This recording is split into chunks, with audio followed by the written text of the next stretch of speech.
This is ESG Decoded, the podcast powered by Global Affairs Associates to provide relevant, actionable updates related to business innovation and sustainability. Join Caitlin Allen and Amanda Shea of Global Affairs Associates for thoughtful, nuanced conversations with industry leaders that explore the complexities, the risks, and the opportunities connected to all things ESG. I'm Yvonne Harris, a consultant and co-host, and I will be collaborating with Caitlin and Amanda for the discussions that we will present on this podcast.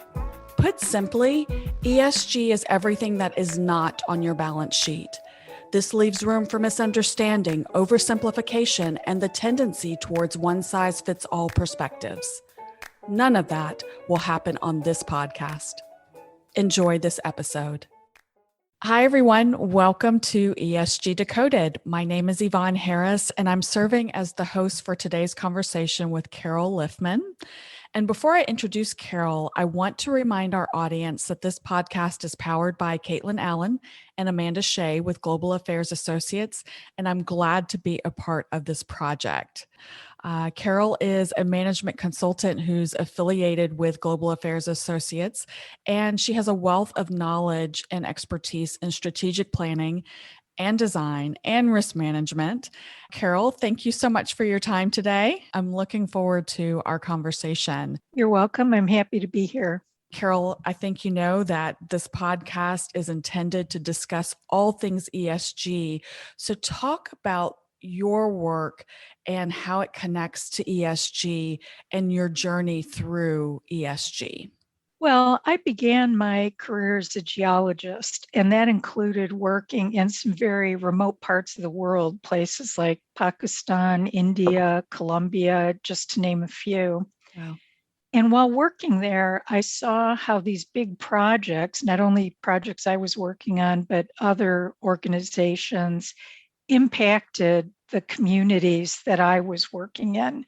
You know, as a geologist, you're not in a big gleaming tower in the center of town. You're out in the middle of nowhere. So I saw that these projects brought both good and bad, and it sometimes the unintended consequences that occurred could have been avoided by working up front with the communities to find out what was that mutual advantage that would bring it to a good conclusion for everyone. And over the years, I've seen that it's not technology or financing that caused us the biggest delays. The scientists and engineers always figure that part out, but it's the soft stuff, the people part, and working with all of the stakeholders, the regulators, et cetera, that really helped us have a successful project.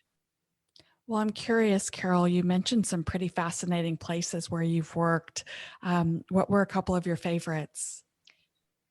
Oh, there are so many favorites. I really have always enjoyed the project that I did in Pakistan, maybe because I spent the most time there.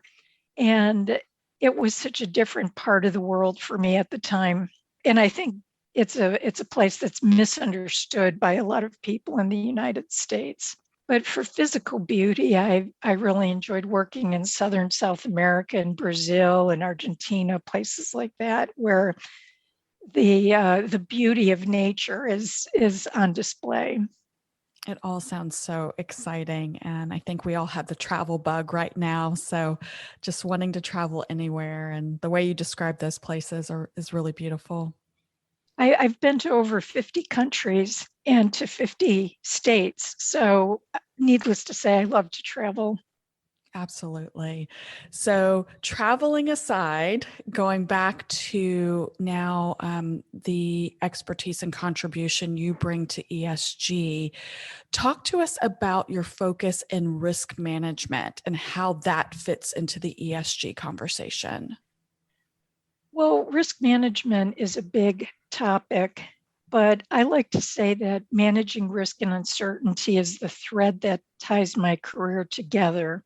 Over the years, my focus has shifted from geological risk in those early days to other kinds of risk management, financial risk when I worked in natural gas trading, And in the last 20 years, I've worked on developing some very large, complex mega projects in different parts of the world.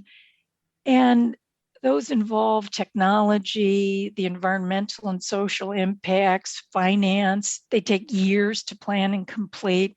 And so you really have to have that broad risk management perspective to make those endeavors happen. So, within the space of ESG and being mindful that there are a number of consultants that do ESG work, what is your niche or specialty? What sets you apart, I guess, Carol, from other ESG consultants? Well, in addition to the on the job experience, I'm always expanding and validating my skill set in different ways. So I've pursued a lot of professional education to keep current with risk management. For example, at the end of last year, I was in the inaugural group of people passing the sustainability and climate risk credential exam from the Global Association of Risk Professionals. That helps our clients have the confidence that we understand the latest trends and ideas as validated by an external body. I think there's also a tendency for people to want to jump right to financial impacts. After all, we're business people. But I like to emphasize the dialogue that's needed to really think through these risk scenarios. I always use this cause, event, consequence thinking and encourage people to understand those events very completely before they start designing their responses and measuring the impacts. It takes a little more time up front, but in the long run, it helps you avoid threats and seize opportunities. Another thing about my work with global affairs is we have a great team, including people with deep experience in many different disciplines: investing, operations, supply chain, reporting, really a full suite of services.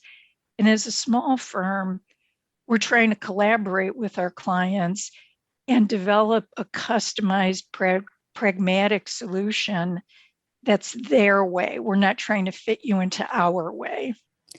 Well, I heard you mention, some of your trainings and certifications, and obviously your commitment to staying on top of current trends. So let's pause right there. And as we reflect over the past year-ish, how has the past year changed the way people think about risk or think about ESG? So much has changed, Carol. Give us your perspective. Well, there are many ways. One thing is that really pandemic did not appear on most people's risk register as being the top 10. And that ranges from companies to the big groups like World Economic Forum and some of these other think tanks. Right. That's despite the fact that public health officials have been telling us for years that this is coming. And we've had some big scares with SARS and MERS and these other things over the last 10, 20 years. Well, now everyone has a very direct experience of what a risk like pandemic means.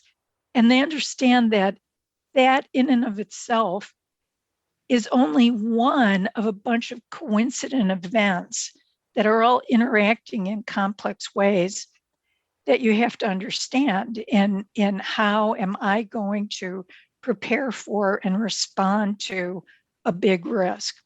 So, it's not only people getting sick, but it's what are your business continuity plans? What's going on in your supply chain?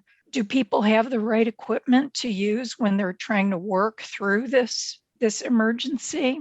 What about your employees who have no place to send their kids during the day, and they're trying to double task and be teachers and employees at the same time? And maybe people are not even living in a place that's really conducive to working from home, yet everyone has managed to make that work, or most people have managed to make that work. Right. And then there are other aspects of, as people aren't working, And we know so many people were unemployed, they're not spending, so it's impacting your revenues. And here in the United States, unlike in some other countries, most of us have health care attached to our employment. And yet, if you're not employed, what does that mean? Well, you're in this health crisis, and it's not even only related to your health vis-a-vis the pandemic, to COVID, but it's that people are avoiding all kinds of health measures, which means over the long run, they're going to have different impacts on their ability to be a good employee. So we're really seeing that the S part of ESG, the social risks, are something that businesses have to address. And it's showing people that you really have to put on that systems dynamic thinking cap when you go into a risk workshop and think about all these different interactions. Another thing I think this specific event brought to the fore is that even when people in businesses here in the States did think about infectious disease or pandemic, whatever you want to call this situation, they saw it as something happening over there. Right. It was gonna happen in Africa, like we saw with the Ebola epidemics in recent years, not something that was going to happen here. But now we see that we really are in this all together. Another thing that I think really was dramatic is that we literally saw new things like smog lifting in cities, and the beautiful mountains and whatnot being there for people to enjoy and be uplifted by. And we've also seen that some things that a lot of business leaders avoided for a long time, like telecommuting, can actually work for a big part of the population.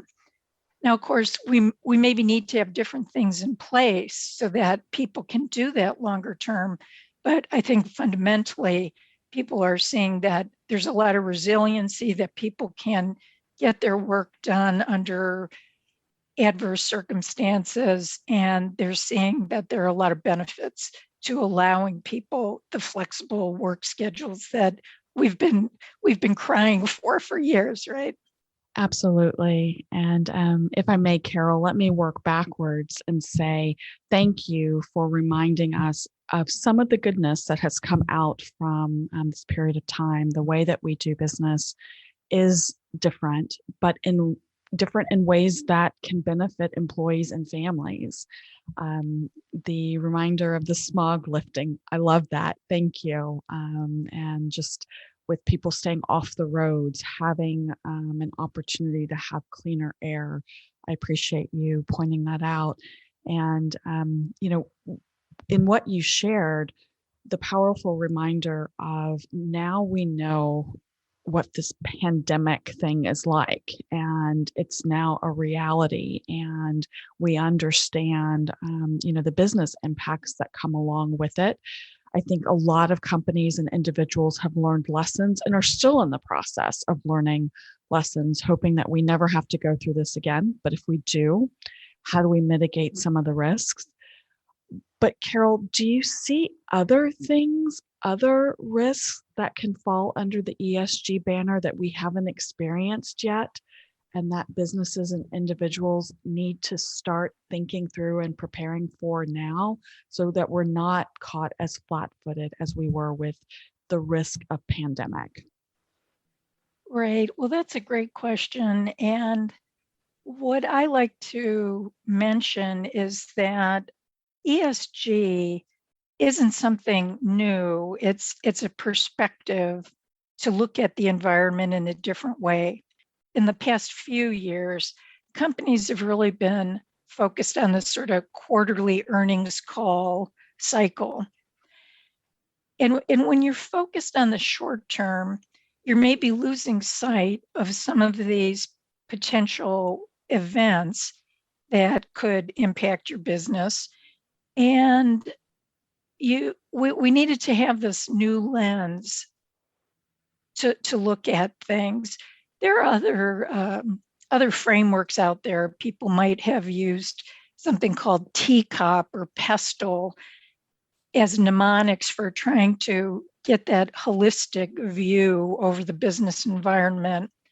But right now, as some of these big investment firms and regulatory bodies are saying, we've got to look longer term, we've got to pay attention to what we're doing to the environment, to people.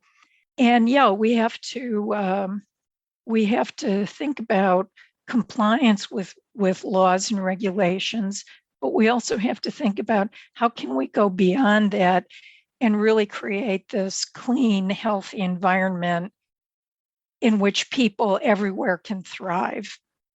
So let's dial deeper into risks specifically around climate change. What are some of your observations and perspectives there? Well, in a way, climate change is a new kind of risk on the business radar in that it's getting so much attention and ubiquitous everywhere. And as I was saying with the pandemic, climate change isn't just one thing, it's many different threats and opportunities. A lot of these are nicely framed in what's called the TCFD, the Task Force on Climate Related Financial Disclosures. A group of smart, big thinkers came up with this framework for the rest of us to use. And it gives some nuances that weren't there before. There's still the traditional perspective of what is the impact that your company has on the environment, your greenhouse gases, other emissions, how are you utilizing resources like water or soil? And the new way is saying, how will climate change impact your company? So it's flipping the relationship there. And how climate can, in the long term, impact your company includes both physical risks from extreme weather, shifting climatic zones, disrupting your supply chain, and so forth. But it's also these so-called transitional risks, which are the things that your company needs to manage as we're moving to this decarbonized future. We've seen so many announcements of countries and cities and companies committing to net zero and all renewable and different great goals, but how do you manage your way to get there? And we also have transitional risks in that the legal and regulatory policies will change. We're uncertain about when a carbon tax might come into play or how much it will be. Also, how are markets changing? What sorts of products and services are people going to stop using, and what kind do they need in this new future? So the TCFD also makes the case for considering opportunities in resource efficiency, new products, and also investing in resilience. So when you do have a problem, you're able to bounce back. So is this resource that you just referenced, is that a good resource for companies and ESG leaders to leverage as they start to think about overall readiness to address ESG risks? And are there others that can serve as benchmarks and waypoints as we just try to make sure that we're ready for that next thing? Right. Well, TCFD is very useful in thinking about climate, but of course we have other things to worry about. But luckily, there are several frameworks out there to help companies. In fact, people might say there are too many frameworks, but we're starting to see convergence among many of them. So there's another group which is called SASB, which is defining some reporting requirements similar to what you might see in your traditional accounting. Mhm. And they've looked at a lot of different sectors and have identified what they feel are the salient features companies should be thinking about. Oh, well, another group is called GRI, and they really address a broader range of stakeholders than strictly the financial world. We also have the UN Sustainable Development Goals, which outline a number of milestones we need to reach if we want to have that net zero future. So all of those help us have a lingua franca, if you would, for having a conversation among a lot of different parts of an organization and different countries, and what does that future look like?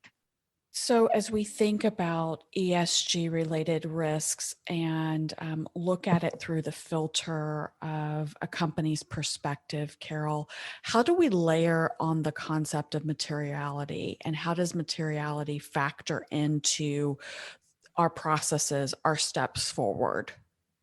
Right. Well, materiality has a few different definitions, and I'll mention a couple of them.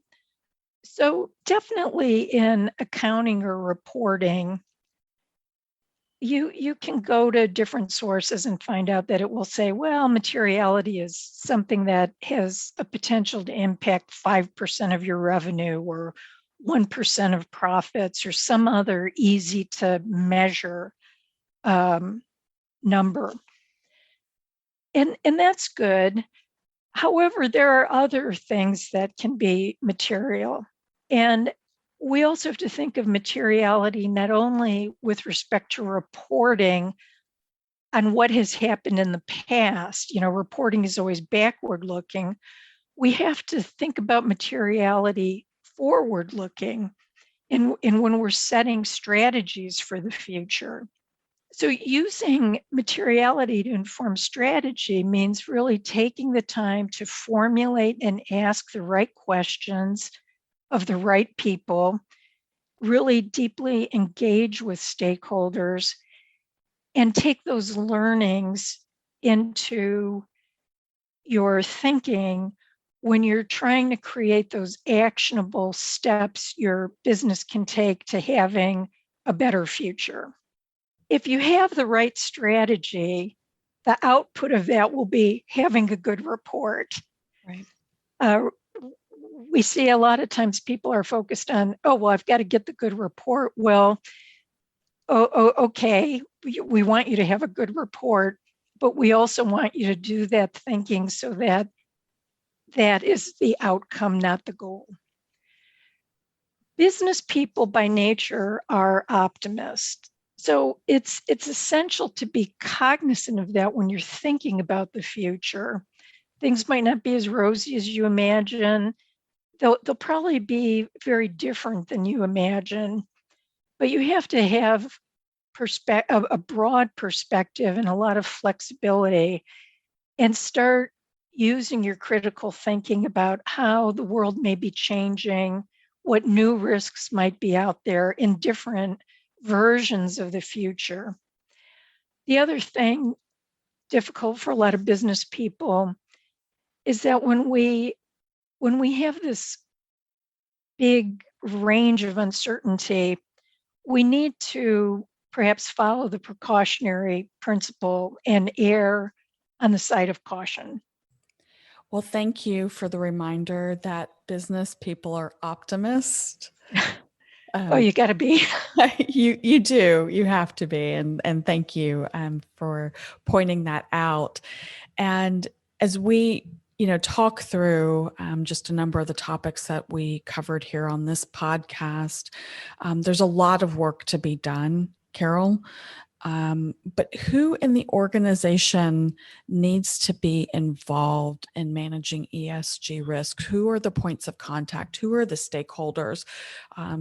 Help our listeners understand opportunities for involvement, engagement, responsibility, accountability.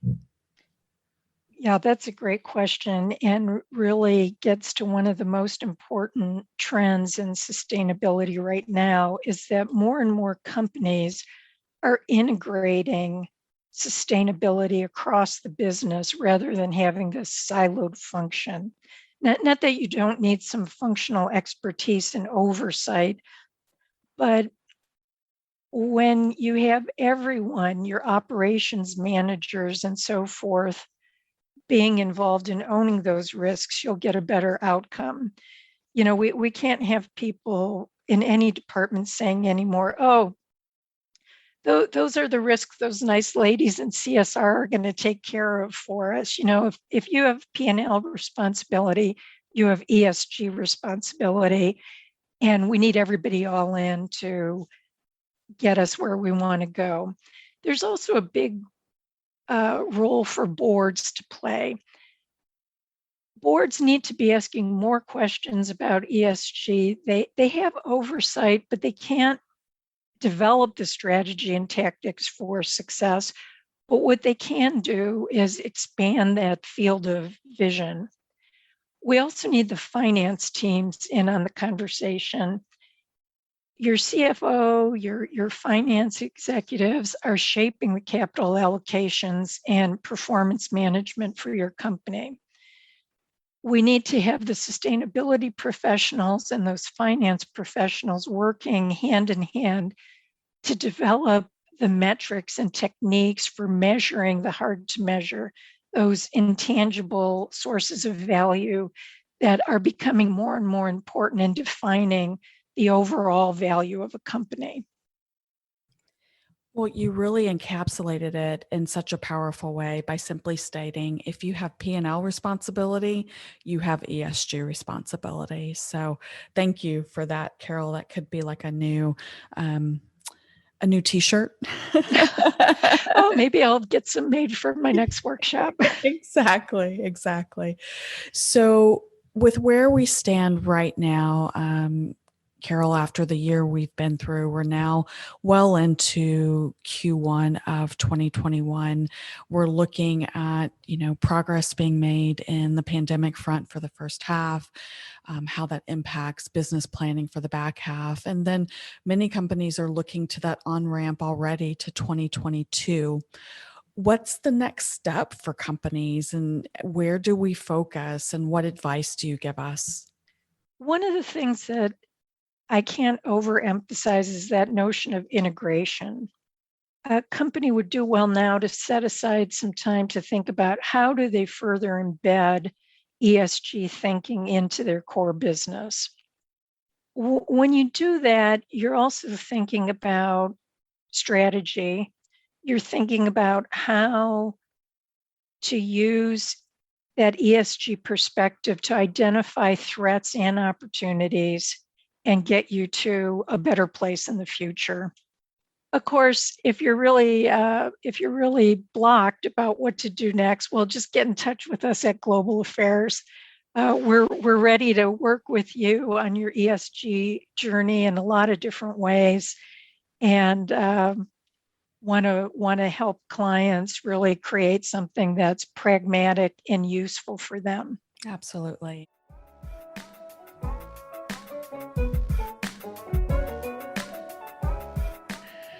Carol, this has been such tremendous information that you shared. I've enjoyed our conversation, and we can't make it all work and no play, though. Right. So I do want to ask you a couple of fun questions. Oh, okay, great. Over the past year, have you had a guilty pleasure with maybe some movies that you've enjoyed watching, maybe some binge watching that you've had, anything that you want to share? Well, I have to admit that prior to the pandemic, I rarely had the TV on. And now I have caught up on a lot of the series that probably everybody else has already seen. I really enjoyed watching Succession for a lot of different reasons. I enjoyed watching that program. I've also become an addict of these master classes. You can sign up for a year and learn how to bake bread or remodel your bathroom, all sorts of different things, write a best-selling novel. So those are a lot of fun to watch. Well, Definitely great recommendations there. And I know that you are also very well traveled. As travel opportunities start to open up, are there any key destinations on your list? Well, the one place I haven't been to is Australia. Mm-hmm. And I have a dear friend who has been living there for years. And again, it happens that we'll start planning a trip and it gets canceled for some reason. We had hoped to go last year. Of course, we couldn't. Australia has had very strict lockdown. So maybe Australia will be on my itinerary. I need to add that one to my list too. Closer to home, though, I am desperate to go see my mom. She's in her 90s. She's been alone for months and she needs some TLC. So I hope as soon as I'm vaccinated and she's vaccinating, I can go and spend 3 or 4 weeks with her and help her get back on the even keel. And that's the best trip of all. Yes, that would be great. Well, Carol, thank you so much for your time today. Thank you for all the information that you've shared. And to our listeners, you can find Carol Liffman on LinkedIn and connect with her there. And as she mentioned, if you'd like more information about the topics discussed on today's podcast, please connect with Global Affairs Associates. Thanks a lot, Yvonne. I really enjoyed speaking with you. It was great talking to you. Thank you for listening to ESG Decoded. Subscribe to this podcast wherever you consume yours and follow ESG Decoded and Global Affairs Associates across social media platforms. Until our next episode, take what you learned today to drive long-term value for your organization by doing good for people and for the planet.